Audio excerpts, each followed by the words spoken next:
Bien, vamos a continuar con la homilía de esta mañana y continuamos con nuestra serie de sermones sobre Mateo 24, que es la sección que nos toca estudiar sobre la serie de estas homilías sobre los últimos tiempos. Vamos a estudiar Mateo 24 y vamos a ver algunos versos desde el verso 15 hasta el verso 28. Y vamos a comenzar haciendo un breve resumen sobre lo que hemos estudiado hace 8 días y un poquito de más de 15 días, porque hace 15 días fue el aniversario y tocamos otro tema muy distinto. Bien, vamos a orar, ¿les parece? Para que el Señor nos guíe y nos dé de su sabiduría y nos llene con su Espíritu Santo de forma tal que podamos estar completamente concentrados en su palabra, que su Espíritu, su presencia nos mueva a estar concentrados, atentos a la enseñanza y podamos a través de su obra ajustar nuestra vida a la palabra que va a ser enseñada. Vamos a orar. Padre, te suplicamos, Señor, que tú nos bendigas, que tú nos llenes con tu presencia de una manera muy especial, para que aquí juntos podamos comprender y entender tu palabra. Que tu Espíritu Santo nos haga recordar, Señor, las Escrituras, las enseñanzas previas, y podamos, Padre, tener una comprensión clara y precisa de tu palabra, Padre. No nos dejes en ningún momento en este tiempo, sino al contrario, haznos crecer en conocimiento y en sabiduría tuya. En el nombre de Cristo Jesús. Amén. La homilía de hoy se llama La Última Semana, Consejos. Recordamos algunas cosas de la semana pasada. Número 1. En la semana pasada estudiamos que Daniel en su capítulo 9 nos habla de que Dios había decretado 70 semanas con un propósito que tiene varias vertientes, pero en resumen, ese propósito tiene que ver con acabar con el pecado y traer justicia perdurable. Si tú lees el capítulo 9 del libro de Daniel en el Antiguo Testamento, en tu Biblia, en cualquiera que tú tengas, vas a encontrar esto al final del capítulo 9. De hecho, la semana pasada hicimos, si no bien una homilía sobre el capítulo 9 de Daniel, hicimos bastante referencia. Y espero que hoy con el resumen todavía quede mucho más claro. La semana pasada hablamos sobre que estas 70 semanas comenzaron a correr con el decreto de la reconstrucción de la ciudad y de la reconstrucción del templo. Esto más o menos ocurrió entre unos 600 y unos 500 años antes de Jesús. Así que estamos hablando más o menos de unos 2600, 2500, 2700 años atrás de nosotros. También aprendimos la semana pasada que entre el decreto y el nacimiento, muerte y resurrección del Mesías ya habían transcurrido o habrían de transcurrir 69 semanas. Todas ellas se cumplieron con el nacimiento, muerte y resurrección de Jesús. Es decir, que las 70 semanas que Dios estableció, de esas 70 semanas se han cumplido ya 69 de esas 70 semanas. No estamos hablando de semanas de días, sino estamos hablando específicamente de semanas de años, o si lo quieres ver, semanas de muchos meses. Solo queda una semana por cumplirse, también lo estudiamos en la homilía anterior, y es la semana del reinado del anticristo, es decir, la semana número 70. El tiempo intermedio entre la semana 69 y la semana 70 se le conoce como la era de los gentiles, o algunas otras corrientes teológicas le llaman la dispensación de los gentiles y otros le llaman la era de la gracia. Cualquiera que sea el término o inclusive algunas percepciones teológicas Sin duda alguna, el asunto aquí es que hay un tiempo a favor, de parte de Dios, a favor de los no judíos, es decir, gente como tú y como yo, que no somos descendientes de Abraham en la carne. Y entonces Dios ha tenido favor para con nosotros y ese tiempo ha durado ya por lo menos 2000 años. Y lo último que aprendimos la semana pasada es que las advertencias que habíamos estudiado de Mateo 24, verso 4 al 14, se localizan desde el final de la era de los gentiles, es decir, el momento que estamos viviendo tú y yo ahorita, el final de este tiempo y el final de la semana 70. Dicho lo anterior, dispongámonos entonces a estudiar las escrituras de los versos 15 en adelante de Mateo 24. Jesús, en el verso 15 de Mateo 24, empieza a sintetizar los eventos de la semana 70, de los cuales los hijos de Dios deben de tener en cuenta de una manera muy especial. Las advertencias subsecuentes tienen como propósito alertar y capacitar a los discípulos para los tiempos inéditos de la historia de la humanidad. Me refiero al reinado del hijo de perdición, quien encarnará a Satanás mismo sobre esta tierra. Así como Jesús hizo visible a Dios en su estancia sobre la tierra, el hijo de perdición hará visible a Satanás, a su reino, a su filosofía errónea de la vida, a su maldad y perversión, a su naturaleza caída sobre esta tierra. ¿Por qué? Lo mencionaremos un poquito más adelante, porque el anticristo, como Satanás mismo, es un falsificador. Falsifica a la persona de Jesús, a la obra de Jesús, a los métodos de Jesús, a la dinámica de Jesús, pero no es Jesús. ¿Recuerdas el texto? Cuando dice la Escritura que el maligno anda como león rugiente, buscando a quien devorar. No dice que es un león rugiente que busca a quien devorar, sino como un león. ¿Por qué? Porque el león verdadero es Jesús. Dice la Escritura que es el león de la tribu de Judá. Entonces Satanás, en la persona del anticristo, es un falsificador perverso de la persona y la obra de Jesús. Es desde ahí que anticristo no solamente debe de interpretarse el concepto como alguien que se opone, sino también, y creo que aún más importante, alguien que falsifica o pretende falsificar la persona y la obra de Jesús. Para nuestro estudio hemos dividido el sermón de hoy en tres partes.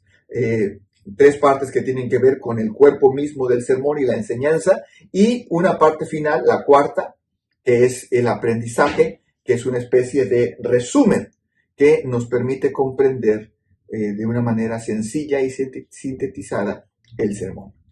Bien, punto número 1, la abominación desoladora. Marcos 24, 15 en adelante. Jesús refiere, estará apareciendo el texto ahí para que ustedes lo puedan leer. Jesús refiere a la profecía de Daniel en este segmento de esta sección. Esto es un doble evento. Uno que en la época de Jesús ya había sucedido y otro que ocurriría durante la semana 70. Consiste en la profanación del templo de Dios. ¿Por quién? Por los poderes satánicos. En el primer evento, es decir, en la primera abominación, en el primer evento, por medio de la persona de Antíoco Epífanes, un griego poderoso, heredero de Alejandro Magno, quien profanó el templo y el altar de Dios sacrificando un cerdo ahí.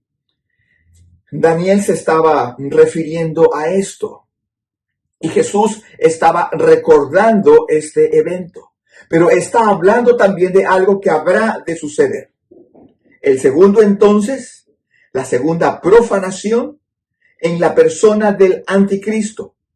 Como dijimos un párrafo arriba, el primero ya ocurrió y el segundo aún no. Cuando Jesús habla de esto, vuelvo a repetir, ya Antíoco Epífanes había profanado el templo. Pero él habla de una segunda profanación tiempos más adelante de él, que en este momento histórico aún no ha ocurrido y que habrá de ocurrir. ¿Exactamente cuándo? A la mitad de la semana 70. A la mitad de la semana 70. Ocurrirá, como acabo de decir, a la mitad de la semana 70. Es decir, al tercer año y medio del reinado del anticristo, según está dicho por Jesús. No tenemos la fecha y la hora, pero es una profecía dicha por Jesús mismo. Ahora bien, siguiendo con la forma en que Mateo escribe su narración, es evidente que para Jesús este hecho es una señal. Es decir, es posible que muchos no estén seguros de estar frente al anticristo en el momento en que aparezca. Es más, te lo voy a adelantar, va a haber grandes predicadores que van a hablar en favor de él. Va a haber grandes líderes religiosos de todas las religiones, especialmente de las grandes religiones monoteístas de la sociedad contemporánea, que básicamente es el judaísmo, el cristianismo y el islamismo. Habrá grandes predicadores en estos grupos religiosos que hablarán a favor, enseñarán a favor y tratarán de convencer con la escritura que este hombre, para los judíos, es el Mesías prometido. Para los cristianos es el Jesús que ya ha regresado. Y para los musulmanes es el príncipe heredero de Abraham. Y muchos serán confundidos. Es por eso que Jesús habla de esto como si fuese una señal. Debemos de verlo. Cuando sea profanado el templo, debemos de ver esto como un signo de que los tiempos están llegando a su fin. Es decir, es posible entonces que la iglesia esté confundida y no esté segura de estar frente al anticristo, por lo que el maestro nos muestra un signo inequívoco de dónde estarán parados los suyos en ese momento de la historia.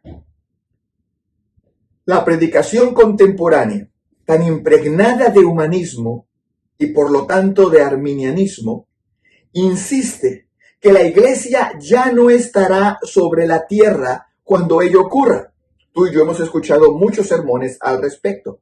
Pero tengo una pregunta aquí que creo que es importante contestar. Y en la medida en que vayamos aún más adelante en Mateo 24, sobre todo al final del capítulo, y cuando vayamos al capítulo 25 y veamos una serie de cosas dichas por Jesús en las parábolas, debemos de tener clara la respuesta de esta pregunta porque se nos afirmará en el texto lo contrario a lo que estamos escuchando. ¿Cuál es la pregunta? Pero si fuera así, es decir, si la iglesia ya no está, si fuera así, ¿para qué se tomaría Jesús tiempo para advertir a los suyos sobre estos eventos? No tendría ningún sentido, es ilógico. Jesús entonces advierte porque sabe bien que los hechos ocurrirán exactamente igual como los eventos sucedidos en los días de Noé. Es decir, en el día de Noé hubo un gran juicio, que es una manifestación previa, por decirlo en términos coloquiales, es una manifestación previa al gran juicio de la ira de Dios. Por lo tanto, Jesús dice, así como sucedió en aquel juicio, así habrá de suceder en aquel otro juicio que está por venir, cosa que todavía no sucede, del cual, por ejemplo, Sofonías habla en el capítulo 1, el día de la ira de Jehová, grande y temible. Si la iglesia ya no está, ¿para qué advertir? Bueno, Jesús sabe que será como en los días de Noé. Noé estuvo durante todo el diluvio, solo que fue guardado. Él no fue sacado de en medio para ser extraído del diluvio y después puesto en la tierra para volver a poblarla. No, Él estuvo durante todo el tiempo del diluvio.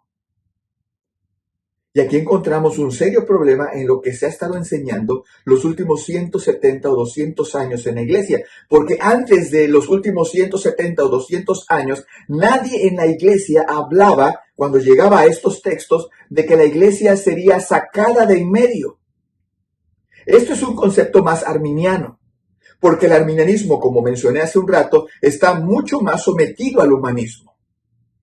Y cuando hablamos de la Biblia a partir del humanismo, estamos hablando entonces que el hombre es el centro. Y si ese hombre que es el centro, inclusive el centro de la voluntad de Dios en las enseñanzas más extremas que hoy encontramos en las iglesias, sobre todo neocarismáticas muy extremas, si el hombre entonces es el centro inclusive de la voluntad de Dios, por lo tanto el hombre salvo no puede bajo ninguna posibilidad sufrir. Y ya lo decíamos un poco la semana pasada, y lo hemos dicho en muchos sermones de miércoles de oración, cuando hemos hablado sobre el tema de que el reino sufre violencia.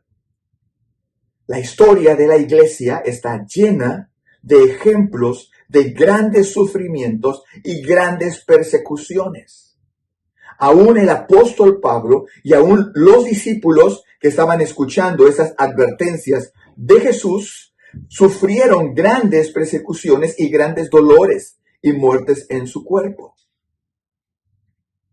Será como en los días de Noé, es decir, en medio, pero guardados. Será como en los juicios a Faraón, en los días de Moisés. Israel no fue sacado y después Dios trajo juicio. No, Israel estaba ahí, pero guardados. Y sucederá igual.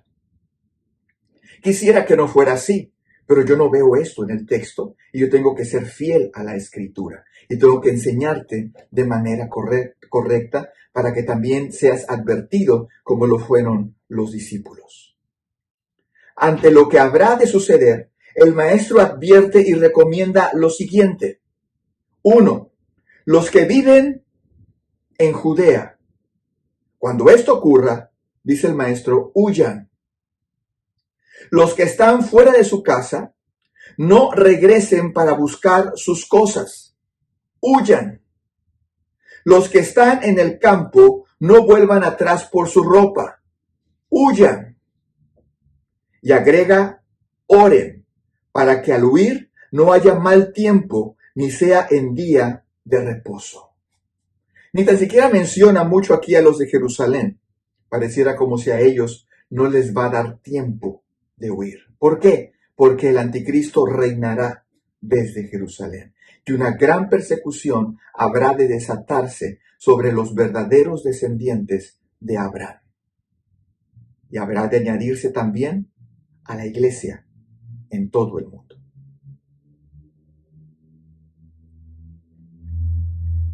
Como podemos darnos cuenta, la advertencia es huir lo más lejos de donde esté físicamente el anticristo. Esto quizá aplique con mayor severidad para los judíos que vivan en Jerusalén. Ellos tendrían que estar mucho más alertas de otras posibles señales porque pareciera que no les va a dar tiempo de correr. Pero de cualquier modo, la advertencia del maestro no es exponernos, pues el anticristo arremeterá con mucha mayor fuerza que en los años anteriores, cuando habrá tribulación para la iglesia. Y arremeterá en contra de todo aquello que tenga que ver con el Dios verdadero, pues él mismo se proclamará como Dios y demandará adoración. Dice el texto que hará cesar los sacrificios, porque ahora él es el único digno de adoración. Jesús está hablando entonces de un hecho que sucederá a la mitad de la semana 70. Y hay cristianos, y hay escogidos. Debemos de tener cuidado con lo que estamos escuchando en Facebook. Debemos de tener cuidado con lo que estamos escuchando en YouTube. Debemos de tener cuidado con lo que nos están diciendo muchas personas, que a lo mejor con buena intención, pero desinformados de la Escritura, sin mucho conocimiento de la Escritura, sin habilidad exegética y hermenéutica para estudiar los textos a profundidad. Están hablando cosas que el maestro no hará. Y la gente espere ser sacada de en medio antes de la gran persecución y no ocurra así. Y entonces habrá de cumplirse Mateo 9 a Mateo 10. Cuando dice se entregarán unos a otros, es posible que sea tan grande la decepción de algunos que arremeterán con furia en contra también de la gente de la iglesia. Sin duda, quien lo haga así es porque nunca fue hijo, ¿recuerdas? Solo era turista en el reino. Le gustaba el mensaje donde a priori hay una salvación sin importar quién seas, qué creas, qué hagas, qué sientas y cómo administres tu vida. Hay salvación, no importa lo que tú hagas. Y la Escritura no habla de tal cosa. Ellos van a arremeter en contra de los hijos de Dios verdaderos y fieles a la Escritura. Punto número 2, versos 21 y 22 de Mateo 24. Una tribulación inédita. Hay que puntualizar dos conceptos para poder entender el concepto de tribulación. Y hoy vamos a hacer un vuelo de pájaro. Pero no sé exactamente cómo lo voy a armar, estoy pensando desde hace algunos días atrás, porque necesito explicar mucho más a profundidad el asunto de la tribulación y me interesa también explicar muy bien el asunto del reinado del anticristo. No me preocupa tanto la persona del anticristo, tengo mis propias convicciones a partir de algunos textos e inferencias de estos. Pero no quiero hablar mucho más de la persona como de los propósitos y de algunos eventos relacionados con Sofonías, relacionados con Daniel y relacionados con Apocalipsis. Entonces son algunos sermones que están por delante los próximos domingos, por lo tanto te invito a no faltar, a asistir cada 8 días y dejar de hacer lo que tienes que hacer unas 2 horas y media el domingo a la mitad de la mañana y venir al templo a escuchar el sermón de manera directa. Pero voy a tratar de explicar brevemente esto. Hay dos conceptos previos. Número 1, principio de dolores, que está en el verso 6 del capítulo 24. Este evento tiene como propósito ser un signo de que el final está cerca. Será principio de dolores, guerras, rumores de guerras, hambres, terremotos, una gran situación de inestabilidad social, climática, económica, inclusive militar. Habrá una gran inestabilidad que dejará al mundo con otra cara, con una cara muy distinta. Es decir, lo que aprendimos en la primaria, toda esa distribución política que nosotros aprendimos en la primaria, ya no servirá. Habrá otra distribución política muy distinta. Quizá más adelante hable de esto, quizás en algún podcast hable de esto. Así que tiene como propósito mostrarnos que los tiempos están llegando al fin. Todos los seres humanos vivos en ese momento serán afectados por estos cambios, por estas situaciones. Y más o menos inicia el final de la era de los gentiles. Quizá estemos parados ahí desde hace ya varias décadas. Quizás estemos parados ahí desde principios del siglo XX. Como principio de dolores. Ha habido una gran tribulación, gran dolor para la humanidad los últimos 120 años. Guerra tras guerra, hambre tras hambre, peste tras peste. Quizás se tenga que intensificar. Quizás veamos esto con mucha más intensidad la próxima década o el próximo lustro. Pero estamos viviendo muy posiblemente esto ya. El segundo concepto es tribulación, que está en el versículo 9 también del capítulo 24. Tiene como propósito purificar a la iglesia de la apostasía en la que se encuentra y en la que se encontrará, porque no hemos llegado al final, no lo hemos visto todo. Hay muchas cosas más que habremos de ver. Esto muy probablemente suceda muy al final de la era de los gentiles y el inicio de la semana 70. También es probable que estemos muy al inicio de este evento.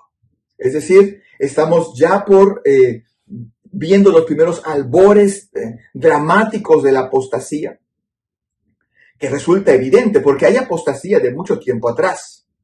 Inclusive hay mucha apostasía arminiana dentro de la iglesia y mucha apostasía como resultado del arminianismo dentro de la iglesia. No solamente en los grupos neocarismáticos que pareciera ser un poco más evidente a la vista, sino en algunos grupos más conservadores. También existe esto.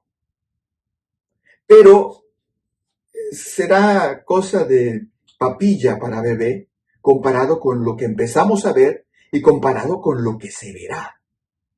Yo acabo de pasar hace algún tiempo algunos videos en el grupo de WhatsApp sobre estos temas y todavía no acabamos de ver esto.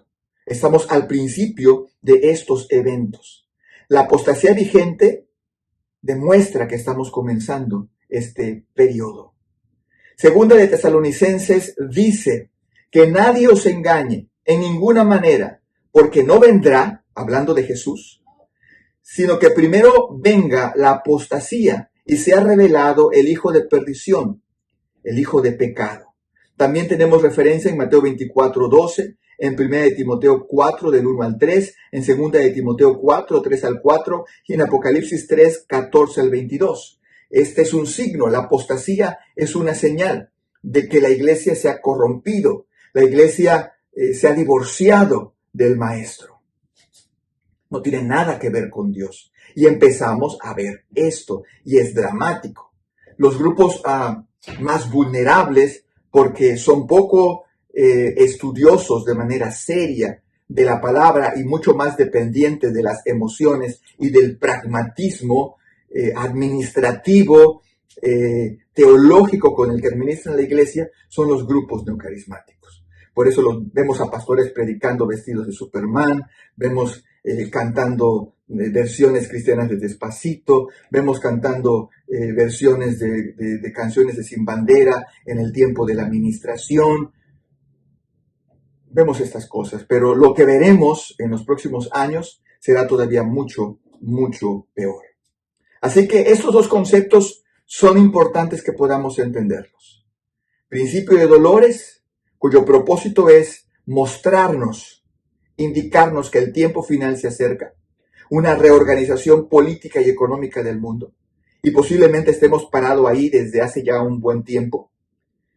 Tribulación a raíz de la gran fornicación en la que se encuentra la iglesia, una fornicación espiritual y física en la que se encuentra la iglesia hoy día, y que tiene que ser purificada, y como resultado de ello habremos de ser llevados a tribunales, habremos de ser odiados por las gentes, porque el mensaje del reino incomoda si es predicado de manera correcta. Si es predicado desde el arminianismo, vamos, nos queremos todos, somos una maravilla, yo te quiero así como eres, ven, te abrazo porque Dios te ama de manera incondicional, y me olvido que Dios es juez y que odia el pecado, y me olvido los textos y textos y textos que hablan sobre la justicia de Dios. Y vamos a querernos y amarnos. Todo esto es un problema muy serio que debemos de cuidar. Y creo que la iglesia está metida en un lío. Sobre todo las iglesias muy, muy grandes van a tener que cuestionarse dos veces si regresan a la palabra o se alinean con lo que el anticristo habrá de ir estableciendo hasta su aparición. Acuérdense, el anticristo, el ambiente está gobernado, el ambiente del anticristo está gobernado por un espíritu de falsificación. Y la iglesia está metida en un espíritu de falsificación con un evangelio falso. Es decir, solamente se habla de una parte, las buenas nuevas del evangelio. Dios te ama. Y nosotros como iglesia te amamos, te servimos, lo que es el evangelio social, ¿no? Te cuidamos y mira, nos toleramos y mira, ya volviste a caer, no te preocupes, mira, Dios no se enoja mucho. Esta parte, pero olvidamos enseñar toda la otra parte. El pecado, sin duda alguna, trae como consecuencia la muerte. Y quien no se aparta del pecado y vive sujeto al pecado, sin duda alguna irá al lago de fuego. No hay otro camino, no hay otra posibilidad. Ojalá la hubiera, pero no la hay. ¿Por qué? Porque Dios es santo. Y nada que no santifique Él y que Él no haga perseverar en su santidad puede estar en su presencia. Así que la tribulación tiene este propósito: purificar, limpiar, apartar, sacar a los que no son, quitar a los que no son, los que no han sido justificados por la obra de Cristo. Y la gran tribulación tiene como propósito traer juicio y destrucción a una generación perversa que habrá de gobernar con el anticristo. Una sociedad que todo dirá es bueno. Solamente es una preferencia. Es tu gusto personal, tienes el derecho. Olvídate del Creador, olvídate de la Biblia, eso es algo absurdo. Olvídate, el pecado es una manipulación de conciencias. Tú puedes vivir como tú quieras establecer tu vida. No, hay un Creador, hay un dueño, hay un Señor. Y todo ser vivo le pertenece a Él. Y quien, perteneciéndole a Él, porque es su criatura, no le obedece, entonces recibirá condenación. Y esa generación va a recibir el fuego de la ira del Señor. Para eso es la gran tribulación. Estaremos hablando de esto un poquito más adelante. Bien, estamos llegando al final del sermón en esta mañana. Versos 23 al 28, Jesús habla de falsos cristos.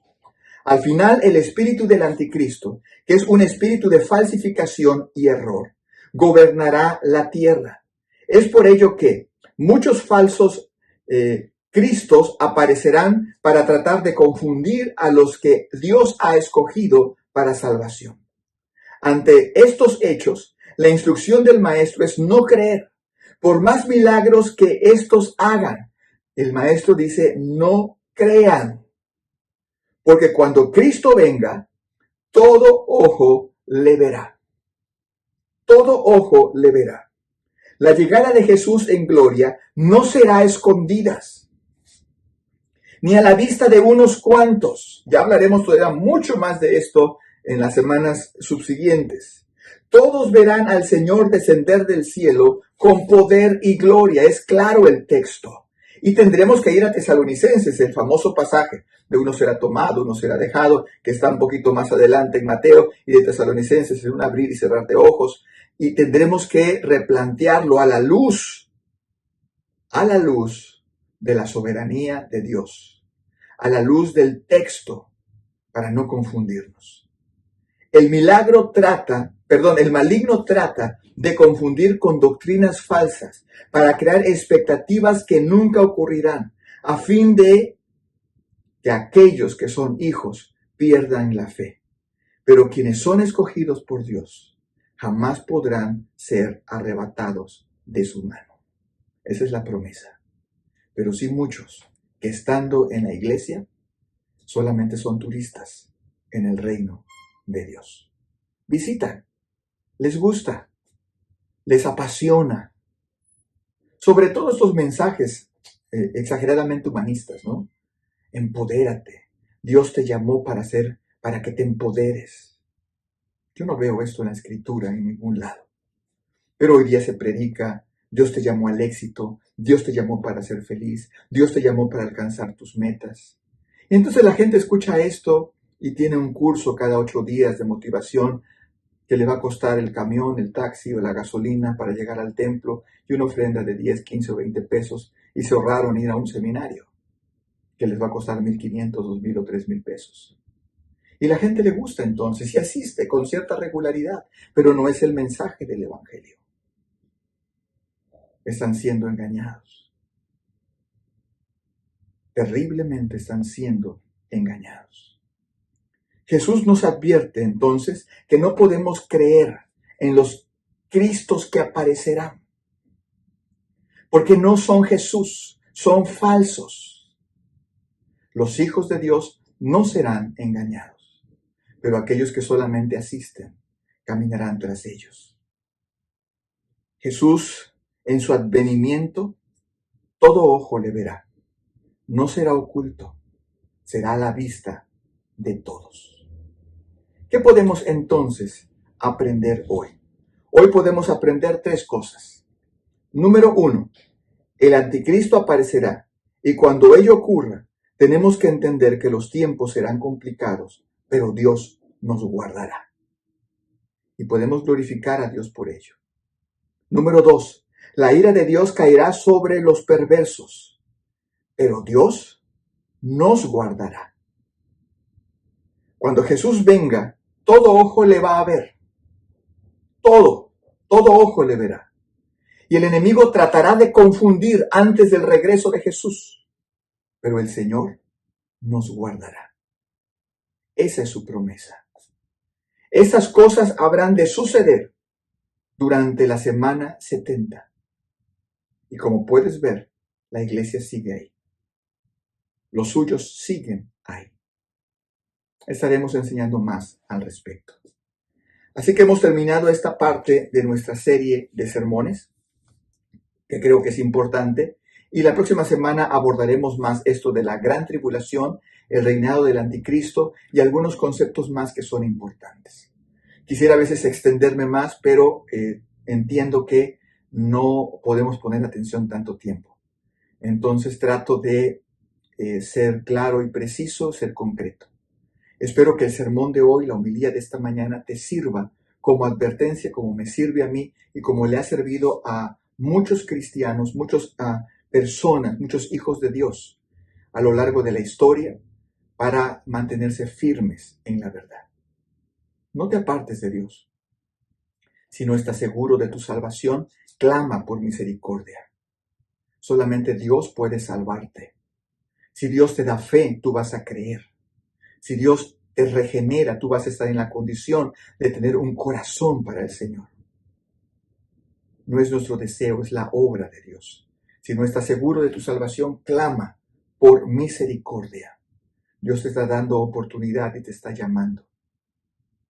Es la voluntad de Él, no la nuestra. Es su voluntad lo que hace que podamos venir al arrepentimiento.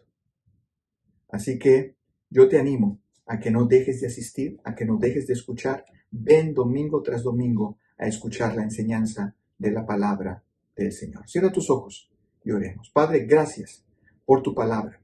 Gracias por la enseñanza de esta mañana.